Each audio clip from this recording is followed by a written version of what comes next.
बिस्मिल्लाहिर्रहमानिर्रहीम अस्सलाम वालेकुम। Welcome students, welcome to my YouTube channel. Students, आज हम class 9th mathematics Punjab text book board की न्यू बुक उसका chapter number 3 sets and function, इसकी हमने जो 3 एक्सरसाइजेज थी वो कंप्लीट कर ली हैं और रिव्यू एक्सरसाइज स्टार्ट की थी हमने। उसका क्वेश्चन नंबर 1 एमसीक्यूज वाला सॉल्व कर लिया था।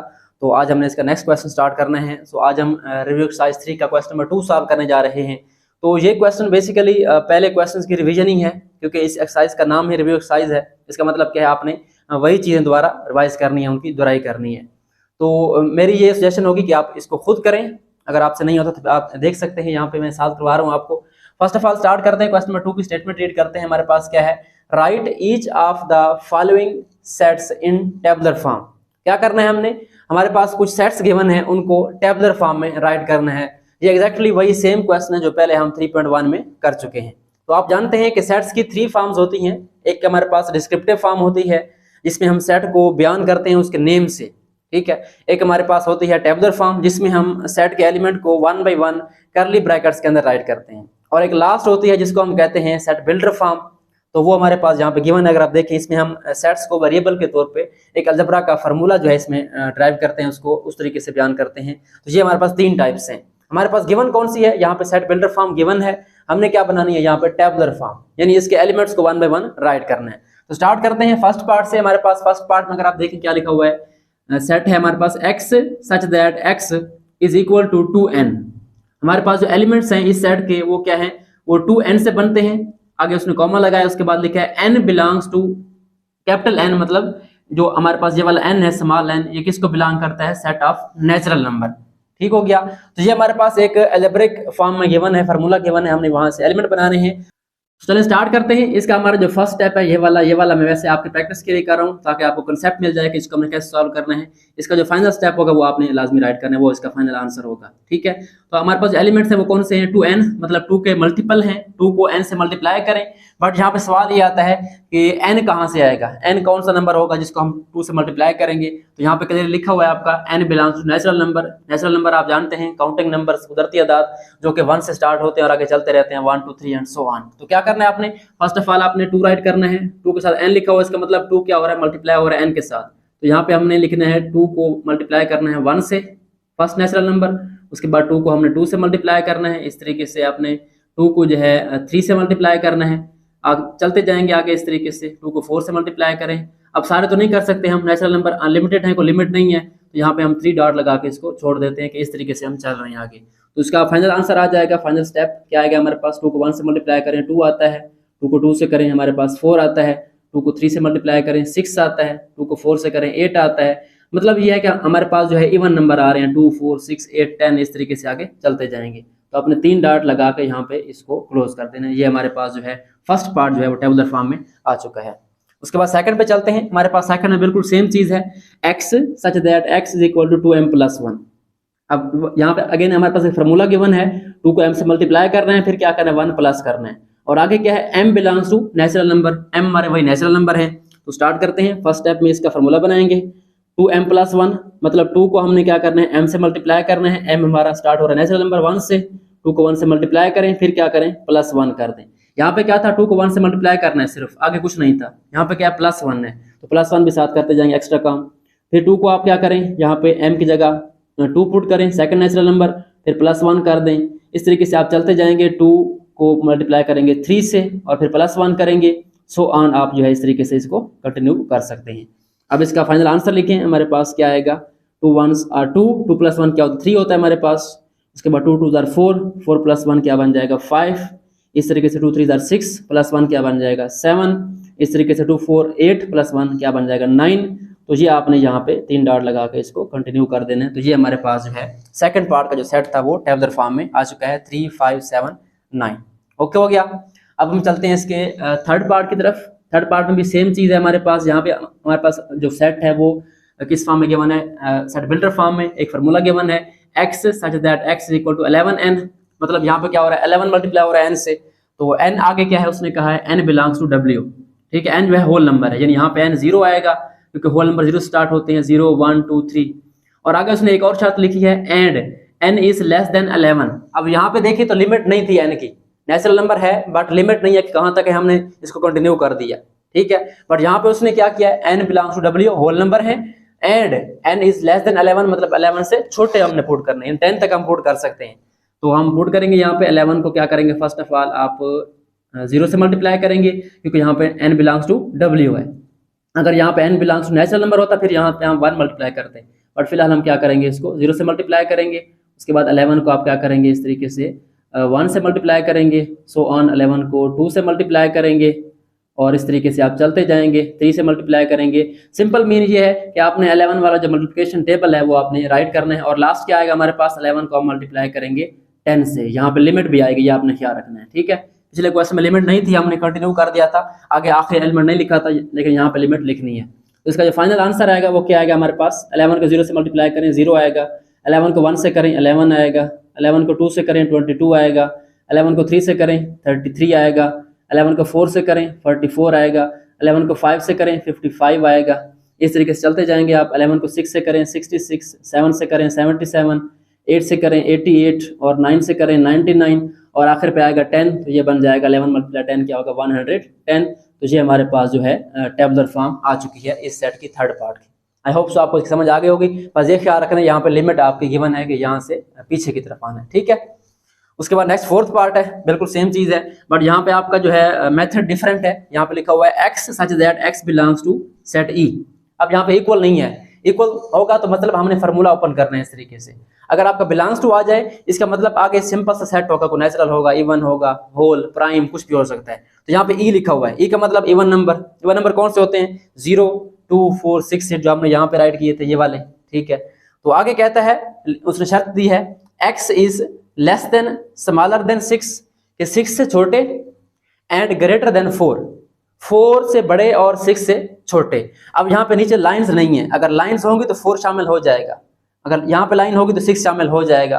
अब वो कहता है कि ऐसे इवन नंबर जो 4 और 6 के दरमियान आते हैं, 4 और 6 के दरमियान आते हैं, तो क्या कोई ऐसा इवन नंबर है जो 4 और 6 के दरमियान आता है। 4 6 के दरमियान 5 आता है जो कि 8 नंबर है। तो इसका मतलब हमारा जो ये सेट है इसका जो आंसर आएगा वो हमारे पास सिंपली एम्प्टी सेट आएगा, ठीक है। क्या लिखना है आपने यहाँ पे, एम्प्टी सेट। इस तरह भी लिख सकते हैं या आप इस तरीके से सर्कल डाल के इसको ऐसे भी राइट कर सकते हैं। तो इसका आंसर एम्प्टी सेट क्यों आ गया, क्योंकि हमारे पास जो एलिमेंट्स उसने कहा था इवन नंबर का सेट है और कहां से कहां तक, 6 से छोटे और 4 से बड़े। तो यहाँ पे हमारे पास कोई भी एलिमेंट नहीं आएगा। हाँ, अगर यहाँ पे वो लिख देता है, लाइन लगा देता है, यहाँ पे उसने लाइन लगा दी तो 4 शामिल हो जाएगा यहाँ पे। अगर वो 6 पे लाइन लगा देता है तो क्या 6 शामिल हो जाएगा। बट फिलहाल ऐसा नहीं है, पेपर में आ भी सकता है, वो चेंज कर सकता है इसको। बट फिलहाल जो आपका बुक के अंदर आंसर है वो क्या आएगा हमारे पास, एम्प्टी सेट आएगा। तो ये हमारे पास फर्स्ट 4 पार्ट सॉल्व हो गए। अब हम चलते हैं इसके रिमेनिंग 4 पार्ट्स की तरफ। सो चलते हैं पार्ट नंबर 5 की तरफ। हमारे पास पार्ट नंबर 5 में सेट कौन सा है, x such that x belongs to O। अब यहाँ पे सेट कौन सा है, O फॉर ऑड नंबर यहाँ पे आएंगे, ठीक है। आगे उसने कंडीशन कौन सी दी है, and x is less then 7 and greater than 5, कि ऐसे ऑड नंबर, ऐसे ताक आदाद जो 7 से छोटे हों, 7 से स्मॉलर हों और 5 से बड़े हों। अब इस अलामत से आपने कंफ्यूज नहीं होना, अलामत सेम लिखी हुई है बट आपने सिर्फ ये बात याद रखनी है कि जिस तरफ 2 कोने होंगे वो बड़ा होगा, जिस तरफ एक कोना होगा छोटा होगा। यहाँ पे लिखा हुआ है 5 इज लेस देन x, मतलब 5 छोटा है x से, इसका मतलब x क्या है, बड़ा है 5 से। और यहाँ पे लिखा हुआ है x इज लेस देन 7, इन 7 से छोटे और 5 से बड़े। तो क्या ऐसे कोई 8 नंबर्स हैं जो 7 से छोटे हों और 5 से बड़े हों, बिल्कुल पार्ट नंबर 4 की तरह, यानी जिस उधर इवन था यहाँ पे आड आ गया। अब 5 भी आड है, 7 भी आड है, इनके दरमियान कोई आड नंबर नहीं है। तो हमारे पास जो आंसर आएगा फिलहाल इसका वो क्या आएगा, एम्प्टी सेट आएगा, ठीक है। बट कुछ बुक्स में आई थिंक यहाँ पे जो है लाइन लगी हुई है, ठीक है। अब ये आंसर उसका आ गया अगर यहाँ पे नीचे लाइन ना हो, 5 7 शामिल ना हो। तो यहाँ पे आपने परेशान बिल्कुल नहीं होना। कुछ बुक्स के अंदर यहाँ पे लाइन लगी हो सकती है, ठीक है, कुछ बुक्स में नहीं है। मेरे पास तो नहीं है फिलहाल, लेकिन मैंने एक और बुक चेक किया, वहां पे लगी हुई थी। तो अगर लाइन होगी तो 5 शामिल हो जाएगा क्योंकि 5 आड है। अगर लाइन नहीं होगी तो एम्प्टी सेट आएगा। तो ये आंसर किसका है, जिनकी नीचे line less than or equal to नहीं है, ठीक है। अगर हो, फॉर एग्जाम्पल मैं यहाँ पे लाइन लगा देता हूँ, ठीक है। अब अगर ये लाइन लगी है इसका मतलब क्या है कि 7 से छोटे और 5 या 5 से बड़े। तो इसका आंसर क्या आ जाएगा हमारे पास, इस तरीके से आ जाएगा। आप यहाँ पे 5 राइट कर देंगे कि 5 8 नंबर है जो किसके दरमियान आता है, 5 और 7 के दरमियान आता है, बट 5 भी शामिल है। अगर यहाँ पे लाइन आ जाए तो आप 7 शामिल कर देंगे। तो इस बात से आपने परेशान नहीं होना कि क्वेश्चन हमारा गलत है या आंसर गलत है। कुछ बुक्स के अंदर चेंजिंग है, जो पहले बुक्स आई हैं उनके अंदर अलामत ये वाली मेरे ख्याल में लेस देन की थी, और जो न्यू आई है उनके अंदर जो है नीचे लाइन आ गई है। तो इनमें से जो भी आपका आंसर हो बुक के मुताबिक आपने वो सॉल्व कर लेना है। इसका आंसर एम्प्टी आएगा अगर यहाँ पे ये लाइन नहीं होगी, 5 आएगा अगर ये लाइन होगी। ठीक हो गया। अब हम चलते हैं इसके 6 पार्ट की तरफ। 6 पार्ट थोड़ा सा जो है एनालिटिकल है। अगर आप यहाँ पे और करें, क्या लिखा हुआ है, x such that x belongs to q। अब q कौन से होते हैं? q निकला है क्वेश्चन से, यानी ऐसे नंबर जिनको हम रैशनल नंबर कहते हैं, जिनको हम फ्रैक्शन की फॉर्म में राइट कर सकते हैं। तो ऐसे रैशनल नंबर जो कि इसको सेटिस्फाई करते हैं। And x square is equal to 2, यानी ऐसे नंबर जिनका हम स्क्वायर लें क्या आंसर आए? 2 आए। तो हम क्या करेंगे, पहले इसको सॉल्व करेंगे। ठीक है, इसको अगर सॉल्व करें आप, यहाँ पे मैं रफ वर्क कर रहा हूँ, यहाँ पे x square is equal to 2, तो x का आंसर निकालने के लिए हम क्या करते हैं, स्क्वायर को खत्म करते हैं, और स्क्वायर का इनवर्स क्या होता है, स्क्वायर रूट होता है। तो हम क्या करेंगे, दोनों तरफ स्क्वायर रूट लेंगे, इसका x स्क्वायर का भी स्क्वायर रूट लेंगे और 2 का भी क्या लेंगे, स्क्वायर रूट लेंगे। तो यहाँ प्लस माइनस भी आ सकता है, बट यहाँ पे ये वाला जो 2 है ये कैंसिल हो जाएगा। हमारा आंसर क्या आ जाएगा, x is equal to, plus minus लगाते हैं अक्सर हम, स्क्वायर रूट 2। आप इसको छोड़ दें फिलहाल, आप स्क्वायर रूट 2 को देखें। तो क्या जो इसका आंसर आ रहा है ये रैशनल नंबर है या नहीं है? उसने कहा था रैशनल नंबर हो, बट यहाँ पे जो स्क्वायर रूट 2 है ये इरैशनल नंबर है। क्यों? क्योंकि इसका जो आंसर आएगा वो non terminating and non recurring decimal, जो हमने चैप्टर 1 में किया था, 1.1 में देखा था, आई थिंक पहली वीडियो थी, उसमें हमने डिस्कस किया था कि ऐसे नंबर जिनका जो स्क्वायर रूट का आंसर है वो नॉन टर्मिनेटिंग हो और नॉन रिकरिंग हो, यानी रिपीट भी नहीं हो रहा और स्टॉप भी नहीं हो रहा, तो वो होते हैं इरैशनल नंबर। तो ये हमारा इरैशनल है, बट यहाँ पे क्या लिखा हुआ है, क्यों लिखा हुआ है, इसका मतलब हमारा जो सेट है वो रैशनल का होना चाहिए, बट हमारा आंसर क्या आ रहा है, इरैशनल। तो इसका आंसर क्या आ जाएगा, सिंपली इसका एम्प्टी सेट आ जाएगा। इसको आप 2 तरीकों से राइट कर सकते हैं, इस तरह भी राइट कर सकते हैं, या आप जो है एक सर्कल डाल के उसके ऊपर इस तरीके से एक लाइन डाल दें। ओके हो गया। अब हम चलते हैं पार्ट नंबर 7 की तरफ। अब यहाँ पे क्या है हमारे पास, x such that x belongs to q। Again हमारे पास जो सेट है वो सेट ऑफ रैशनल नंबर है। आगे क्या लिखा हुआ है, एंड शर्त कौन सी है, x is equal to minus x, कि ऐसे तमाम रैशनल नंबर जो अपने आप के बराबर हों बट नेगेटिव भी हो साथ। ठीक है, तो क्या हम यहाँ पे ऐसा नंबर ले सकते हैं जो पॉजिटिव भी हो नेगेटिव भी हो? मैं आपको मिसाल देता हूँ। फॉर एग्जांपल यहाँ पे हमारा आ गया एक, हम 3 लेते हैं। क्या 3 जो है वो -3 के इक्वल है? आप कहेंगे बिल्कुल नहीं है, 3 नॉट इक्वल टू -3। इस तरीके से आप कोई भी बार वाला नंबर ले लें तो ये इक्वल नहीं होता। ठीक है, वैसे तो कोई नंबर भी नहीं है, बट बुक वाले ने शायद 0 लिखा हुआ है, वो हम राइट कर लेते हैं। बट 0 जो है वो नॉन नेगेटिव नंबर है, ना ही पॉजिटिव है ना ही नेगेटिव है। बट आपको बता देता हूं, वैसे हम 0 को लिख सकते हैं कि 0 और -0 में कोई फर्क नहीं होगा। ठीक है, दोनों का हम 0 काउंट करते हैं। ठीक है, तो हमारे पास ये वाला जो आंसर है इसमें यहाँ पे 0 यहाँ पे आ जाएगा। ठीक है, आपकी बुक के मुताबिक। वैसे लॉजिकली जो है ये दोनों बराबर नहीं है। ठीक है, हम लिखते नहीं है, क्यों बराबर नहीं? क्योंकि हम लिखते ही नहीं है, 0 हमारा नॉन नेगेटिव है, यहाँ पे हम प्लस माइनस लिखने का यहाँ पे सवाल नहीं बनता। ठीक है, वैसे आप 0 यहाँ पे राइट कर सकते हैं, ये आपका आंसर है। चलिए जी, नेक्स्ट हमारे पास 8 part, last part but not the least. हमारे पास यहाँ पे क्या लिखा हुआ है, x such that x belongs to r। r mean set of real numbers. यहाँ पे हमारे पास रियल नंबर्स आ गए। कैसे रियल नंबर्स? आगे शर्त दी है उसने, and x does not belong to q prime q complement, कि ऐसे रियल नंबर जो कि इररेशनल नंबर को बिलोंग नहीं करते हो। जो सिंपल q होता है वो रैशनल होता है, अगर q के ऊपर से लाइन लगी हो मतलब q कंप्लीमेंट, q के अलावा रैशनल के अलावा कौन से इररेशनल होते हैं, तो रैशनल नंबर हो लेकिन इररेशनल ना हो। रियल में क्या होता है, 2 नंबर होते हैं। हमारा जो रियल है वो होता है हमारे पास, मैं यहाँ पे लिख देता हूँ, वो होता है union of rational number and irrational number. अब वो कहता है ऐसे रियल नंबर जिसमें इररेशनल ना हो, तो पीछे क्या बचता है? अगर हम इसको कैंसिल कर दें, ठीक है, इसको खत्म कर दें, पीछे क्या बचता है, क्यू बचता है। तो सिंपली आप यहाँ पे जो है इसका आंसर क्यू राइट कर सकते हैं, सेट क्यू ऐसे भी लिख सकते हैं, या इसको आप सेट के फॉर्म में राइट कर दें, वो भी ठीक है। ठीक है, नो इशू। तो ये हमारे पास जो है रैशनल नंबर सारा आ जाएगा इसका आंसर। यानी इसके अंदर क्या आएगा, अब रैशनल नंबर हम राइट तो नहीं कर सकते कि नेचुरल आएंगे, इवन आएंगे, ऑड, इंटीजर, बार वाले, पॉइंट वाले, वो तो अनलिमिटेड होते हैं, उनकी कोई सीक्वेंस नहीं होती। हम क्या करेंगे, सिंपली यहाँ पे क्यू राइट कर देंगे। ओके हो गया। सो आई होप सो आपको ये रिव्यू एक्सरसाइज 3 का क्वेश्चन नंबर 2 जो है समझ आ गया होगा। बहुत ही आसान क्वेश्चन है।